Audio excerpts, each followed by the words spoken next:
아멘. 우리 박수로 우리 하나님께 영광을.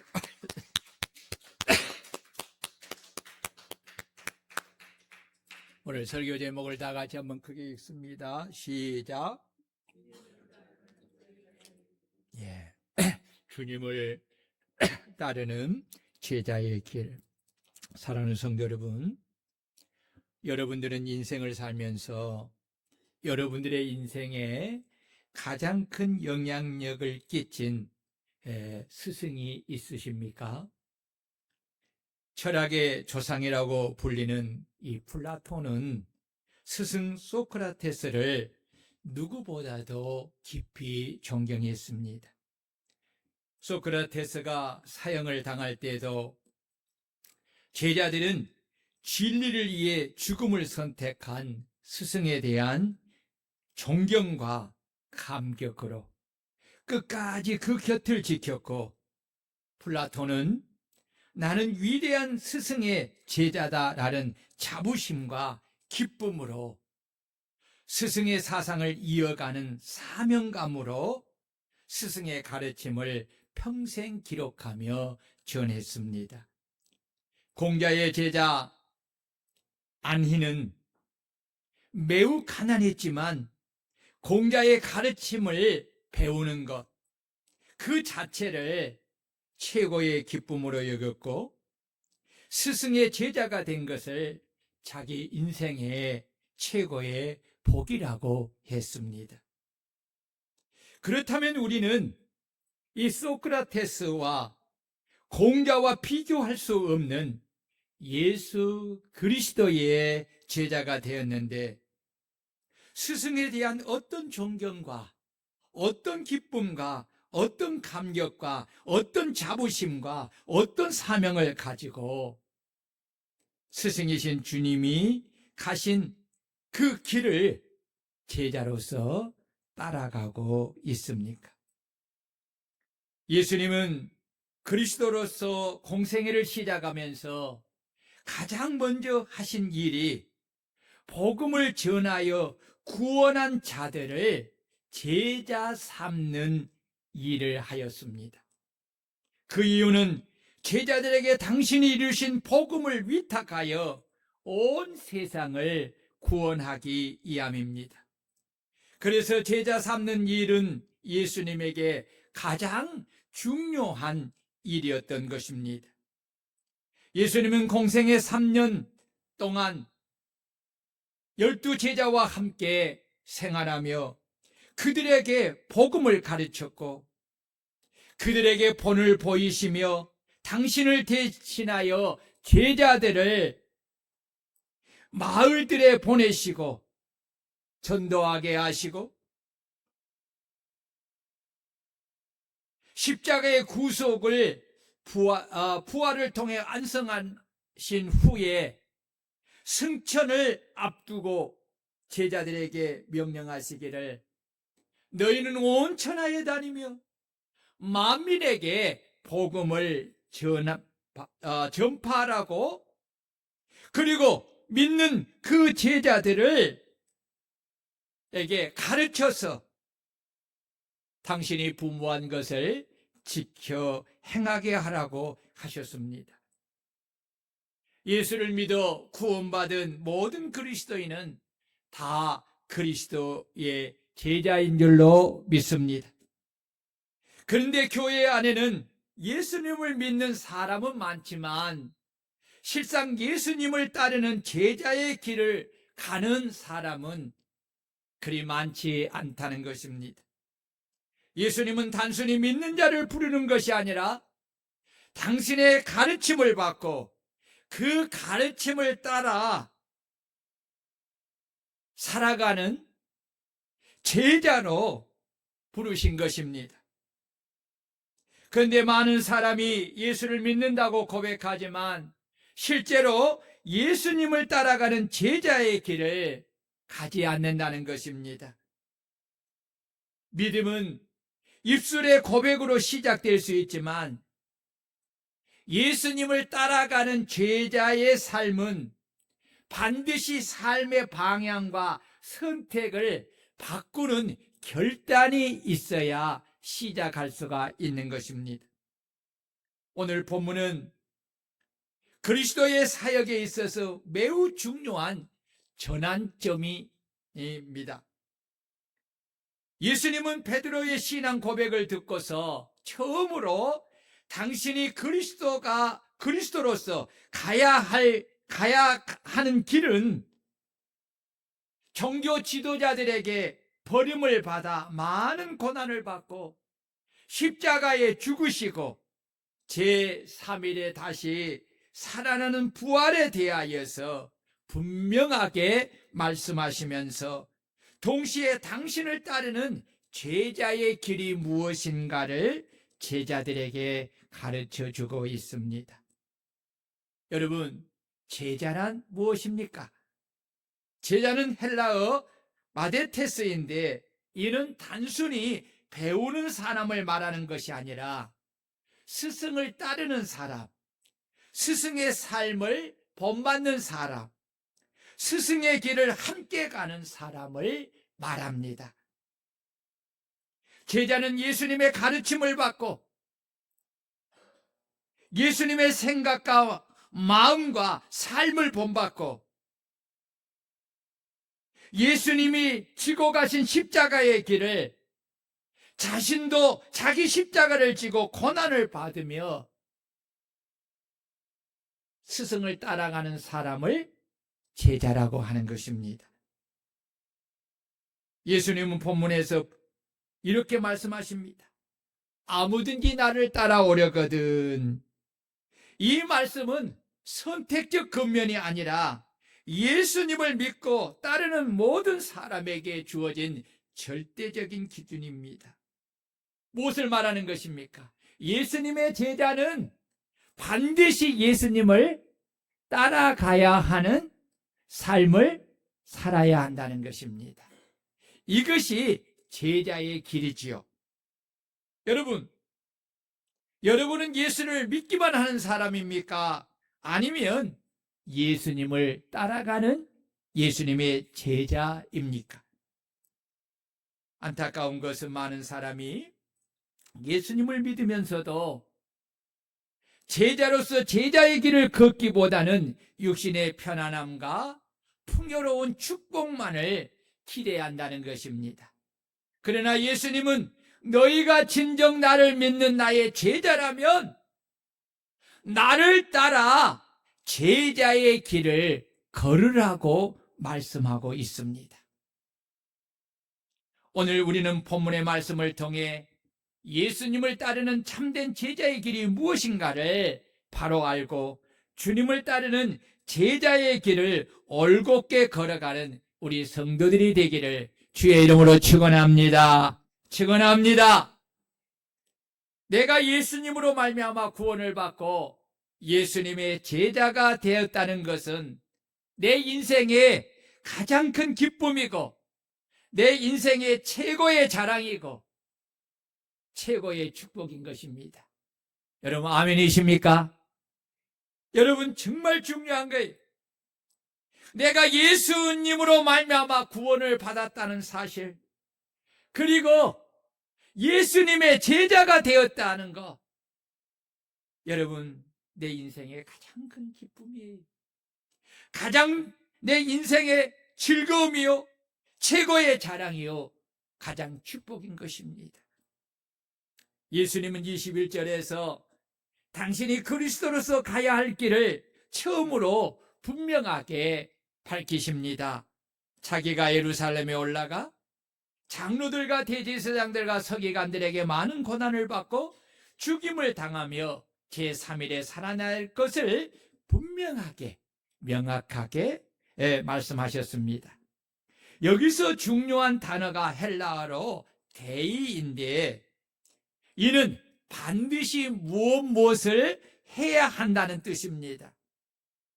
예수님이 그리스도로서 버림을 받고 많은 고난을 받고 십자가에 죽으시고 부활하는 것은 하나님의 계획 안에서의 반드시 이루어져야 할 하나님의 뜻이라는 것입니다.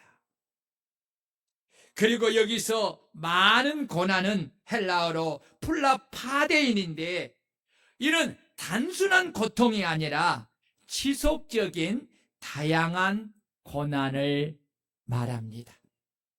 실로 예수님은 무수한 채찍과 멸시와 천대와 비웃음과 조롱과 희롱과 침뱉음을 당하였고, 수치와 모욕을 당하였고, 머리에 가시관을 쓰고 무거운 십자가를 친히 지시고, 손발을 십자가에 못 박히고, 심지어는 옆구리에 창에 찔리는 다양한 고난을 지속적으로 당하셨습니다.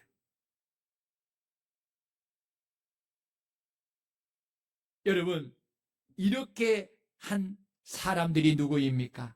바로 하나님을 섬긴다는 유대 종교 지도자들입니다. 하나님의 말씀에 올바로 서 있지 않으면 하나님을 섬긴다는 종교 지도자들이 오히려 하나님을 대적하고 하나님이 보내신 하나님의 아들 그리스도를 박해하여 죽이는 무서운 일을 행하게 되는 것입니다. 그리스도가 여러분 이 죽음을 당하는 것, 바로 유대 종교 지도자들로부터 시작이 되었다는 것입니다. 여러분, 오늘 저와 여러분들이 하나님의 말씀에 올바로 서 있지 아니하면 내가 하나님을 믿으면서도 하나님을 대적하고 하나님을 거역하고 오히려 하나님의 일을 방해하는 그런 대적자가 될 수 있다는 사실을 우리는 깨달아야 합니다. 여러분, 예수님이 십자가에 달려 죽으실 장소는 예루살렘입니다. 그래서 예수님은 하나님의 뜻을 따라 당신에게 주어진 사명을 이루기 위하여서 많은 고난과 죽음의 길을 자원하여 올라간 것입니다. 오늘 본문에 보면 예수님이 자원하여 올라가신 것을 볼 수 있습니다. 여러분, 누가 등을 떠밀어서 어쩔 수 없어서 올라간 것이 아닙니다. 자원하여서 그 고난의 길을, 그 죽음의 길을 올라간 것입니다.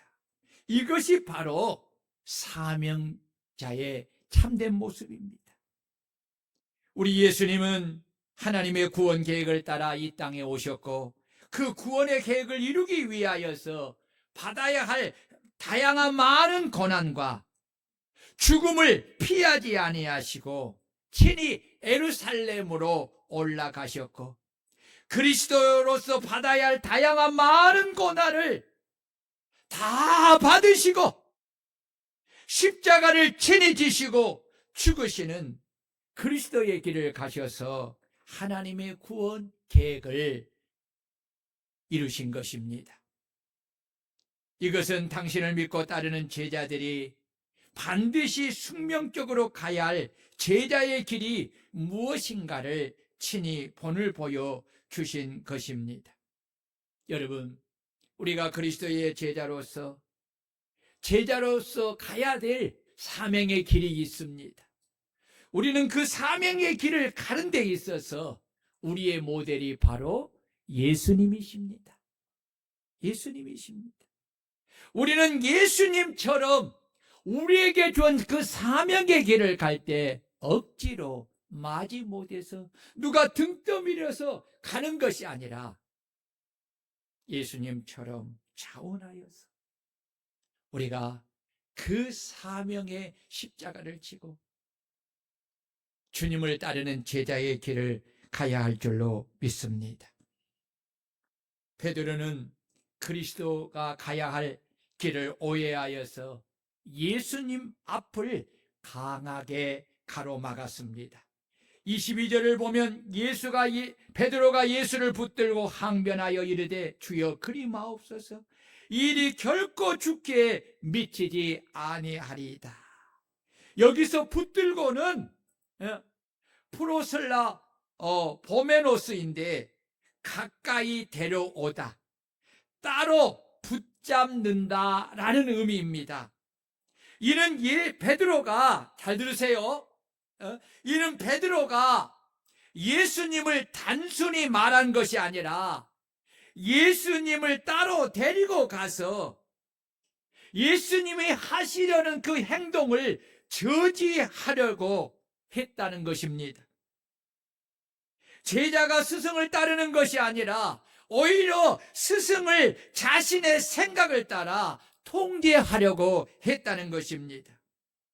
이것을 잘 설명해 주는 단어가 항변하여입니다. 이 항변하다라는 뜻은 꾸짖다, 책망하다라는 뜻입니다. 그런데 이 꾸짖는 단어가 여러분 놀라운 것이 있어요. 예수님이 귀신을 꾸짖을 때 사용하던 단어입니다. 그런데 제자인 베드로가 스승이요 구주이신 예수님께 이 단어를 사용한 것입니다. 이것은 베드로가 예수님이 하신 말씀이, 그리고 그리스도가 가야 할 길이 틀렸다고 판단하고 예수님이 가고자 하는 길을 막고자 강한 어조로 꾸짖어 책망한 것입니다. 이것은 주객이 전도된 망언적인 말이요, 안악하고 교만한 악한 마귀가 하는 행동입니다. 베드로는 이런 행동을 하면서 하는 말이 이 일이 결코 주께 미치지 아니하리이다 라고 합니다. 이 말의 뜻은 그런 일은 절대 일어나면 안 됩니다. 하나님이 그런 일을 결코 허락하지 않으실 것입니다 라는 뜻입니다. 베드로가 이렇게 자기 생각을 예수님이 하신 말씀보다 더 위에 두고 하나님의 말씀과 뜻을 강하게 부정하고 자기 신념을 주장하고 고집하는 것은 조상 대대로 내려오는 잘못된 메시아 사상을 생명처럼 믿고 있었기 때문입니다. 그가 가진 메시아 사상은 정치적 메시아 사상입니다. 여기서 예수님이 가시는 그리스도의 길과 제자 베드로가 가는 인간의 길이 갈라지는 것입니다. 예수님이 가시는 그리스도의 길은 하나님의 뜻을 따라 십자가를 지고 많은 고난을 받으며 죽음을 당하시고 사흘 만에 부활하는 길입니다. 그러나 베드로가 가는 길은 십자가를 부정하고 고난을 회피하고 세상의 영광을 추구하고 육신의 편안함을 추구하고 자기 보호를 앞세우는 길입니다. 우리가 여기서 깨달아야 할 것은 베드로는 예수님을 진실로 사랑했지만 그 사랑은 어디까지나 하나님의 뜻을 이해하지 못한 육신적인 사랑이었다는 것입니다. 육신적인 사랑은 하나님을 제일로 사랑하는 사랑이 아니라 자기가 주인이 되는 자기 사랑이 앞서는 이기적이고 계산적이고 나 중심의 사랑입니다. 그래서 하나님의 뜻을 따라 십자가를 지고 가시는 그리스도의 길을 강하게 거부하며 그 길을 가지 못하도록 강하게 붙들고 오히려 예수님이 가시는 십자가의 길이 악한 마귀가 하는 일처럼 꾸짖고 책망한 것입니다. 여러분, 참된 말씀에 근거하지 않는 확신에 붙잡히면 악한 마귀에 사로잡힌 베드로처럼 자신이 십자가를 지고 주님을 따라가지 않을 뿐만 아니라 오히려 주님을 따라 십자가를 지고 제자의 길을 가고자 하는 사람을 가로막고 꾸짖고 책망하는 악한 도구가 될 수 있음을 우리는 깨달아야 합니다. 그러므로 우리는 이런 육신에 속한 생각과 사랑을 십자가에 못 박고 주님을 본받아 하나님의 뜻을 따라 십자가를 지고 주님을 따르는 제자가 되어야 합니다. 예수님은 이 엉뚱한 베드로의 악한 행동과 말을 보고 들으면서 베드로를 붙들고 역사하는 사단을 강하게 꾸짖습니다. 우리 다 같이 23절을 우리 한번 읽겠습니다. 시작. 예수께서 돌이키시며 베드로에게 이르시되 사단아 내 뒤로 물러가라 너는 나를 넘어지게 하는 자로다. 여러분, 이것이 바로 영적 세계입니다. 무심코 사람이 자기 생각을 따라 말하고 행동해도 거기에는 하나님의 성령이 붙잡고 역사하여 말씀하고 행동하도록 하기도 하고 반대로 악한 마귀가 붙잡고 역사하여 말하고 행동하도록 하는 것입니다. 예수님의 제자인 가룟 유다가 예수님을 팔게 되는 과정에도 악한 마귀가 가룟 유다에게 있었다는 것을 요한복음 13장 2절에서 우리에게 그것을 가르쳐주고 있습니다. 마귀가 벌써 시몬의 아들 가룟 유다의 마음에 예수를 팔려는 생각을 넣었더라. 여러분 보세요. 마귀가 벌써 시몬의 아들 가룟 유다의 마음에 뭘 넣었다고? 예수를 팔려는 생각을 넣었다는 것입니다. 바울 사도는 고린도후서 4장 4절에 그 중에 이 세상의 신이 믿지 아니한 자들의 마음을 혼미하게 하여 뭘로? 잡념의 생각으로 그리스도의 영광의 복음의 강체가 비치지 못하게 하매니 그리스도는 하나님의 영광이다. 여러분 보십시오. 오늘 이 설교를 들으면서도 복음의 강체가 여러분의 마음에 비치지 못하도록 하기 위하여서 온갖 세상의 잡념을 여러분의 생각 속에 넣어준다는 것입니다. 누가? 마귀가, 더러운 귀신들이 그렇게 하는 것입니다. 악한 마귀인 이 사탄은 이처럼 끊임없이 세상에 두루 다니며 삼킬 자를 찾아다니고 있습니다. 악한 마귀는 육신의 어떤 존재나 영적 직분을 두려워하거나 무서워하지 않습니다. 할 수만 있으면 택하신 자들을 미혹하여 넘어뜨리고 제자의 길을 가지 못하도록 하고 또한 그들을 통하여 베드로처럼 제자의 길을 가려고 하는 자들을 강하게 막아서고 꾸짖고 책망하여서 제자의 길을 가지 못하도록 하는 것입니다. 그래서 우리는 악한 마귀에게 붙잡히지 않도록 항상 성령과 말씀과 기도와 순종과 회개의 삶에 깨어 있어야 하는 것입니다. 깨어 있기를 주의 이름으로 축원합니다.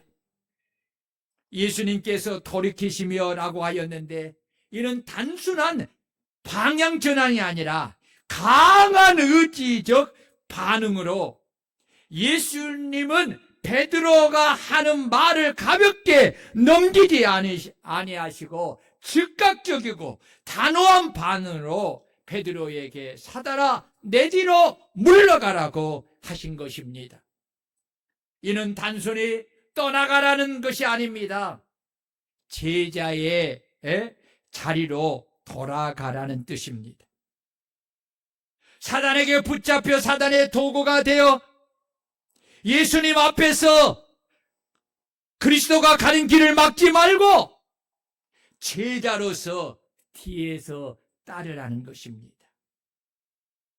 사단의 핵심 전략은 하나님의 뜻인 십자가를 부정하고 십자가를 지고 가는 것을 막아서는 것이고 십자가의 고난을 어리석은 것으로 여기고 이 세상의 영광을 추구하라는 것입니다. 이것은 결국 하나님의 뜻을 따라 십자가를 지고 가지 못하도록 막아 넘어지게 하는 덫이요 장애물인 것입니다. 베드로가 악한 사단에게 붙잡혀 그리스도의 길을 가지 못하도록 말하고 행동한 것은 그가 하나님의 일을 생각하지 않고 도리어 사람의 일을 생각했기 때문입니다. 23절입니다. 내가 하나님의 일을 생각하지 아니하고 도리어 사람의 일을 생각하는도다. 여러분 보세요. 오늘 또 저와 여러분들이 성령에 붙잡혀서 하나님의 일을 생각하지 아니하고 마귀가 넣어주는 육신의 생각에 붙여서 사람의 일을 생각하면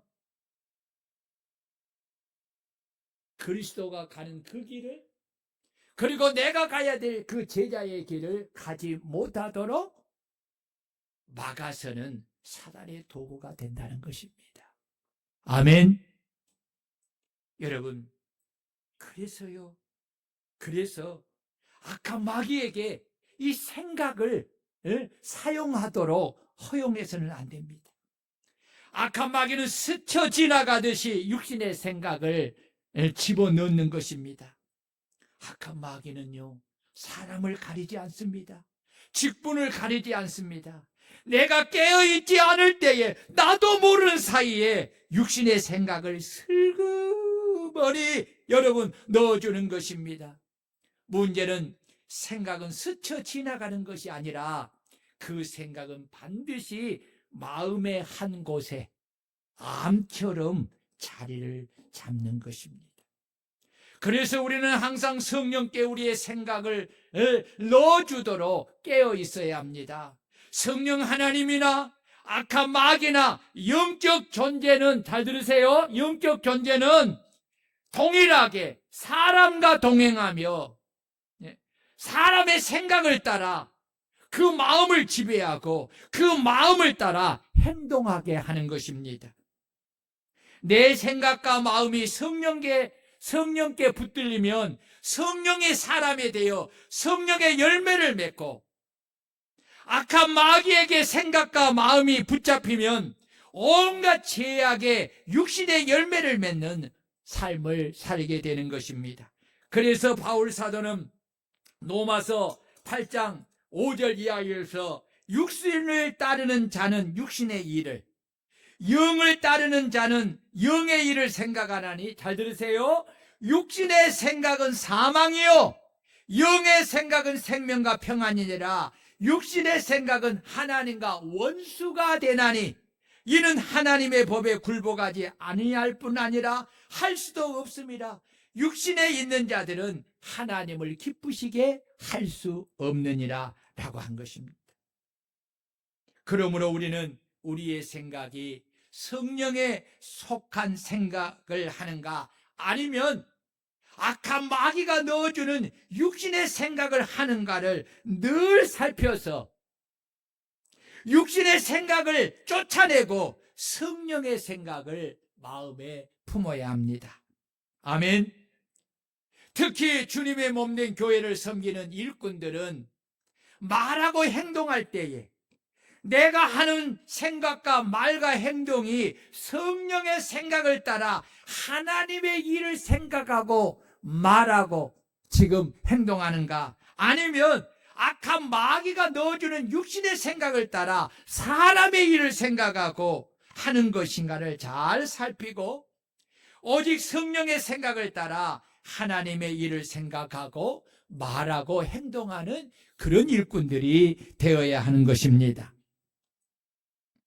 악한 마귀가, 여러분 잘 들으세요, 우리가 예배할 때에 그리고 기도할 때에도 예배와 기도에 집중하지 못하도록 온갖 잡념을 생각에 넣어줍니다. 이 시간에도 넣어줘요. 설교를 들을 때도 여러분 이 시간에 안 돼. 그러니까 여러분 지금 하나님이 종을 통해서 성령이 말씀하시는데도, 그리고 우리가 하나님을 예배하는데도요, 예배한 자리에도 여기도 여러분 누가 와 있다고요? 악한 마귀가 와 있다니까요. 그리고 여러분들이 지금 목사님에게 집중하지 못하도록 여러분한테 온갖 세상의 잡념을 넣어주어서 그 생각이 마음을 사로잡고 행동하게 돼. 그러니까 예배 시간에 여러분 보세요. 핸드폰에 집중하게 한다니까. 예배 시간에 그냥 졸게 만들어. 예배 시간에 다른 생각을 하게 만들어. 왜요? 고린도후서 4장 4절의 말씀처럼 마음을 혼미케 해서 그리스도의 복음의 강체가 내 마음에 비치지 못하도록, 담지 못하도록 하게. 왜요? 복음이 우리의 마음에 들어오면 사단은 떠나갈 수밖에 없는 거죠. 그러니까 여러분, 그렇게 역사하는 거예요. 그러므로 여러분, 이렇게 악한 마귀가 잡념을 집어넣어줘 집중하지 못하게 할 때에 여러분 잠깐 멈추고 꾸짖어야 돼. 더러운 이런 생각을 넣어주는 귀신아, 예수 이름으로 내게 명하노니 이 더러운 생각을 가지고 떠나갈지어다. 여러분, 제가 이것을 자주 사용하는 거예요. 제가 목사라도요, 제가 기도하는 그 말씀을 드릴 때요, 어떨 때는 말씀을 읽을 때도요, 사단은 그 순간에 다른 생각을 집어넣어 준다니까요. 근데요, 이런 생각을 그냥 우리는 어때요? 사람은 노댕이 말한 것처럼 생각하는 존재다 하고 생각을 무심코 그냥 지나쳐버리면요, 여러분 아까 이야기했지요. 그 생각은 어디로 들어와요? 사라지는 것이 아니에요. 연기처럼 사라지는 것이 아니에요. 내 마음에 한 곳에 이렇게 암처럼 자리 잡아요. 그리고 반드시 뭐합니까? 세력을 넓혀서 행동하게 하는 거예요. 기도할 때도 여러분 보세요. 내가 금요일날 기도의 3단계, 영적 3단계 이런 이야기를 했는데 첫 번째 단계가 뭐냐? 잡념과 싸우는 단계예요. 여러분이 기도하러 왔는데 막 그 온갖 잡념을, 왜요? 하나님께 집중하지 못하도록. 그러면요, 집중하지 못한 기도는요, 하나님 앞에 상달되어 갈 수가 없어요. 없어요. 그러니까 그걸 싸워야 돼요. 그런데 그 싸움에서 어떻게 하는 것이 가장 효과적이냐? 이 생각을 사단이 넣어주는 것을 내가 믿어야 돼요. 그리고 믿음으로 예수 그리스도 이름을 제일 무서워하잖아요. 예수 이름으로 이 생각을 말해야 돼. 이런 생각을 주는 더러운 귀신아, 이 생각을 가지고, 이 잡념을 가지고 내게서 떠나갈지어다. 이렇게 하면 여러분 큰 영적 효과를 봅니다. 제가 기도를 집중할 때에 쓰는 방법이에요. 그런데 확실한 효과가 있어요. 여러분들도 사용해 보시기를 바랍니다. 주님은 사단을 꾸짖고 베드로를 책망하신 후에 주님을 따르는 제자의 길을 제시하시고 주님을 따르는 제자가 지급해야 할 대가를 말씀합니다. 다 같이 24절, 자 크게 읽습니다. 시작. 이에 예수께서 제자들에게 이르시되 누구든지 나를 따라오려거든 자기를 부인하고 자기 십자가를 지고 나를 따를 것이니라. 자 보세요. 제자의 길의 첫 번째 조건이 뭡니까? 자기를 부인하는 것입니다. 헬라어로 이 부인하다는 단어는 아파르 네오마이인데 그 의미는 단순한 절제가 아니라 완전히 거절하다, 관계를 끊다, 자신을 포기하다라는 뜻입니다. 부인하다는 뜻은 자아를 내려놓는 것입니다. 뭘 내려놓는다고요? 자아가 뭡니까? 내 주인, 나라는 내 인생의 주인이에요. 주인. 이 자아를 내려놔야 돼. 자기 중심적 삶을 포기하는 것이다. 이것이 부인하다라는 뜻입니다. 내 뜻이 아니라 주님의 뜻을 따르는 것입니다. 이것은 자아가 자기 왕자에서 내려오고 주님을 자기 왕으로 모시는 것입니다. 주님을 믿고 주님의 제자가 되었어도 하나님의 뜻보다 내 뜻과 내 계획을 우선하여 앞세운다면 나는 아직 내 인생의 내 자아가 주인이고 주님은 내 인생의 조언자에 불과한 것입니다.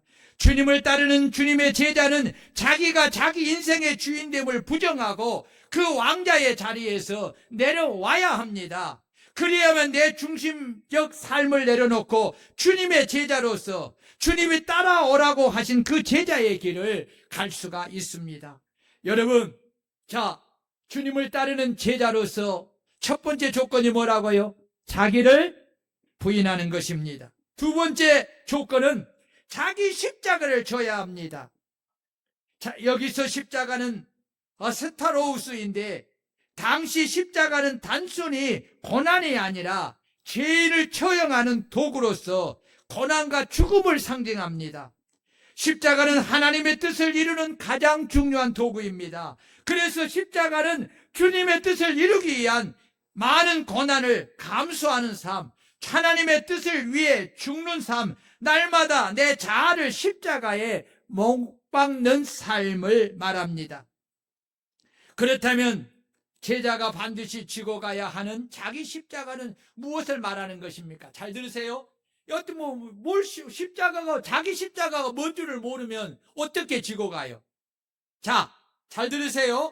여기서 자기 십자가는 주님이 주신 직분의 사명을 말하는 것입니다. 따라해 봅시다. 자기 십자가는 주님이 주신 직분의 사명을 말하는 것이다. 자, 잘 들으세요. 설명합니다.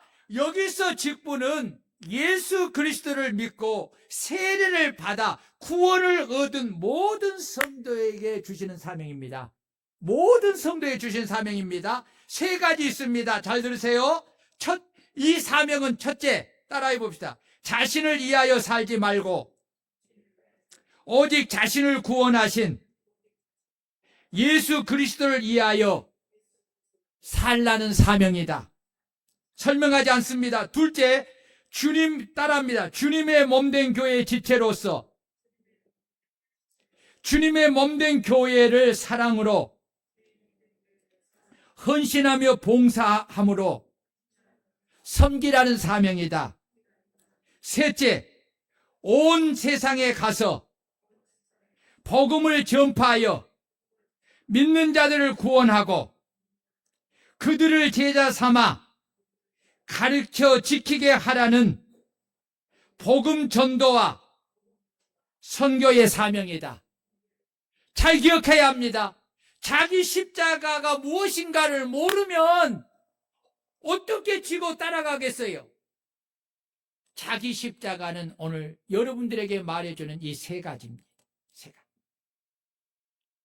그러므로 여러분, 주님을 따르는 제자로서 자기 십자가, 주님이 주신 직분의 이 사명, 자기 십자가를 지고 여러분 주님을 따라가는 삶을 살기를 바랍니다. 십자가는 이 세상에서 영광을 받는 것이 아니라 고난을 받는 것입니다. 십자가는 단순히 기독교인들이 멋부리는 액세서리가 아닙니다. 십자가는 온갖 멸시와 천대와 비웃음과 매맞음과 죽음에 이르는 고난이요 희생이요 헌신입니다. 그러나 주님이 주신 십자가를 지지 않는 성도에게는 고난이 없습니다. 고난은 자기 십자가를 지고 갈 때만이 생기는 것입니다. 주님의 제자가 자기 십자가를 지고 주님을 따르는 것은 선택이 아니라 필수입니다. 자기 십자가를 지지 않는 제자는 주님의 제자가 아닌 것입니다. 그래서 자기 십자가를 지려면 먼저 자아가 죽어야 하는 자기 부인이 있어야 합니다. 자아가 죽는 자기 부인이 없이는 절대로 자기 십자가를 지고 제자의 길을 갈 수가 없는 것입니다. 마지막 제자의 길의 세 번째 조건은 자기 십자가를 지고 주님을 따르는 것입니다. 나를 따를 것이니라 라고 했습니다. 이 따르다는 헬라어는 아쿨로데오인데 그 의미는 방향과 목적을 예수님께 맞추고 뒤에서 계속 따라가는 걸 말합니다. 삶 전체로 순종하는 것을 말합니다. 그렇습니다.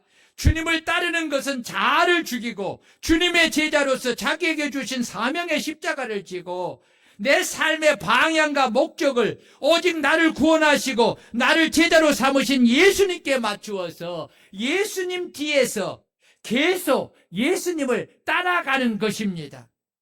삶 전체로 주님의 말씀에 순종하는 것입니다. 이것이 바로 주님을 따라가는 것입니다. 예수님을 따르는 제자의 길은, 제자의 길을 가는 것은 쉽지 않는 길입니다. 어떻게 제자의 삶을 살 수가 있습니까? 내 힘으로 안 됩니다. 그래서 주님은 자기를 부인하라고 한 것입니다. 내 자아가 살아있으면 절대로 제자의 길을 따라갈 수가 없습니다. 그러나 성령 안에서 내 자아가 죽으면 성령이 주시는 힘과 능력으로 성경에 나오는 제자들처럼 우리도 주님이 하신 말씀대로 내 자아를 부인하고 우리에게 주신 자기 직분의 십자가를 지고 주님의 몸된 교회에서 지체로서 주님을 위하여 즐겁게 주를 섬기고 우리에게 주신 사명을 따라 온 세상에 가서 복음을 전파하여 믿는 자들을 구원하고 그들을 제자 삼아 가르쳐 지키게 하라는 복음 전도와 선교의 사명을 감당하며 살 수 있는 것입니다. 이것은 내가 하는 것이 아니라 내 안에 계시는 성령님이 나를 붙들어 그렇게 살게 하시는 것입니다. 그래서 바울 사도는 내게 능력 주시는 자 안에서 내가 모든 것을 할 수 있느니라고 한 것입니다. 이는 말로만 아니라 바울 사도는 성령의 능력을 힘입어서 자신에게 주신 사명을 이루기 위하여 자신의 목숨을 기꺼이 바쳐서 죽도록 충성함을 통해 그 사명을 감당한 것입니다. 이처럼 우리도 바울 사도처럼 성령의 능력을 힘입으면 얼마든지 바울 사도처럼 우리에게 주신 사명을 감당할 수 있는 줄 믿으시기를 축원합니다. 축원합니다. 여러분, 우리가 사명을 감당할 때는 꽃길을 걷는 것이 아닙니다. 수많은 고난과 핍박과 죽음을 이루는 길을 가는 것입니다. 그런데 우리가 이런 고난으로 인하여 실망하고 낙심할 필요가 없는 것은 우리가 사명을 따라 살 때 받는 고난은 그냥 고난으로 끝나는 것이 아니라 이것은 우리에게 큰 상급을 주어지는 것으로 이어지게 한다는 것입니다. 여러분, 주님은 사람에게 있어서 가장 중요한 가치가 무엇이며 가장 지혜로운 인생은 어떤 인생인가를 말씀해 줍니다. 다 같이 25절 26절 시작. 누구든지 제 목숨을 구원하고자 하면 잃을 것이요 누구든지 나를 위하여 제 목숨을 잃으면 찾으리라. 사람이 만일 온 천하를 얻고도 제 목숨을 잃으면 무엇이 유익하리요? 사람이 무엇을 주고 제 목숨을 바꾸겠느냐. 보십시오. 여기서 목숨은 생명, 영혼을 말합니다. 사람에게 있어서 가장 중요한 가치는 생명을 얻는 일입니다. 세상의 모든 것을 얻었다고 해도 생명을 잃어버리면 그것은 아무 소용이 없습니다. 생명이 있을 때 필요한 것입니다. 그러므로 가장 지혜로운 인생은 자기 생명을 구원하는 일을 위하여 사는 사람입니다. 따라해 봅시다. 가장 지혜로운 인생은 자기 생명을 구원하는 일을 위하여 사는 사람이다. 자기 생명을 구원하는 일을 위하여 사는 사람이 가장 지혜로운 인생이라는 것입니다. 그렇다면 자기 생명을 구원하기 위하여 어떤 일을 해야 합니까? 그것은 역설적으로 자기 육체의 생명을 위하여 사는 것이 아니라 자기 육체의 생명을 주님을 위하여 버리며 사는 것입니다. 왜 육체의 생명을 주님을 위해 버리는 일을 하며 사는 것이 영원한 생명을 찾는 일입니까? 자기 중심적으로 육체를 위하여 살면 결국은 영혼을 잃게 됩니다. 그러나 하나님을 위해 육체의 생명을 내려놓으면 주님은 그에게 영원한 생명을 주시기 때문입니다. 주님은 제자들에게 당신이 말씀하신 대로 주님에 따르는 제자의 길을 걸어 날마다 자기를 부인하고 자기 십자가를 지고 주님을 따르는 제자에게 반드시 그날에 각 사람이 행한 대로 갚아주신다고 말씀하고 있습니다. 이것은 천국의 영원한 영광과 자랑의 사랑을 말하는 것입니다. 마가복음 10장 29절입니다. 예수께서 이르시되 내가 진실로 너희에게 이르노니 나와 복음을 위하여 집이나 형제나 자매나 어머니나 아버지나 자식이나 전토를 벌인 자는 현세에서 집과 형제와 자매와 어머니와 자식과 전토를 100배나 받되 핍박해를 겸하여 받고 내세의 영생을 받지 못할 자가 없느니라. 오늘 27절 28절입니다. 인자가 아버지의 영광으로 그 천사들과 함께 오리니 그때에 각 사람이 행한 대로 갚으리라. 진실로 너희에게 이르노니 여기 서 있는 사람 중에 죽기 전에 인자가 그 왕권을 가지고 오는 것을 볼 자도 있느니라. 아멘. 아멘. 여러분 보세요. 우리 주님이 재림하실 날이 참으로 가까이 왔습니다. 믿습니까? 지금 여러분 보세요. 이 세계의 전쟁이 일어나고 이러한 인본주의 시대 속에 살았던 이런 부분들이 지금 무너져 가고 있잖아요. 질서가 무너지고 있어요. 그러면서 지금 온갖 여러 가지 어려운 일들이 일어나는 것이 뭡니까? 이것은 성경에서 말하는 종말의 특징입니다.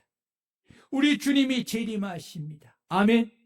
우리 주님이 재림하시면 우리에게 준 달란트를 다 결산하게 됩니다. 이럴 때에 여러분들은 주님 앞에 어떤 모습으로 서기를 원하십니까?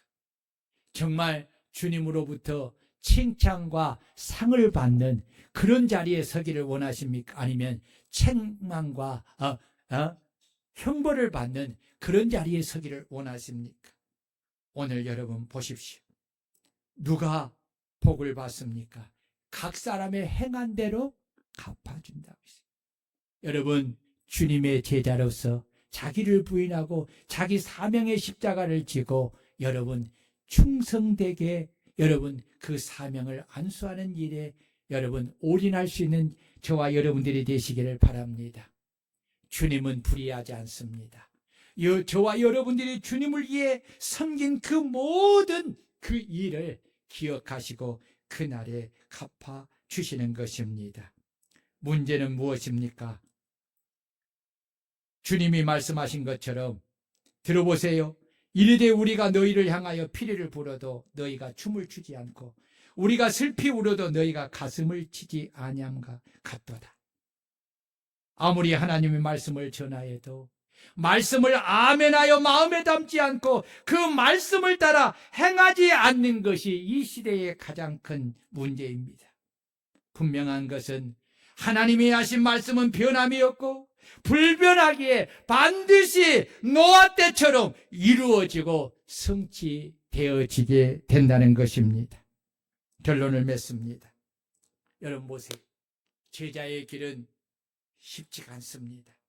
날마다 자기를 부인하며 자아를 죽여야 하고 자기 십자가를 지고 고난을 받으며 주님을 따라가야 합니다. 그러나 이 길은 고통의 길이 아니라 영광스러운 길입니다. 왜냐하면 십자가를 짐으로 받는 고난이 아무리 크다고 해도 십자가로 인하여 장차 받는 상은 고난과 좋게 비교할 수 없이 크고 영광스럽기 때문입니다. 세상은 말합니다. 자기 십자가를 버리고 육신의 생각을 따라 자신과 세상의 영광을 위해 육체의 즐거움을 위하여 살아라. 그러나 예수님은 말씀하십니다. 날마다 자아를 죽이고 자기 십자가를 지고 고난을 받으며 나를 따르는 제자의 길을 가라고 말씀하십니다.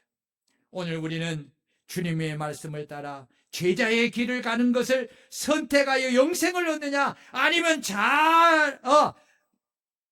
십자가를 버리고 자아를 위하여 사는 길을 따라 사망에 이르는 길을 선택하여 살 것인가를 선택해야 합니다.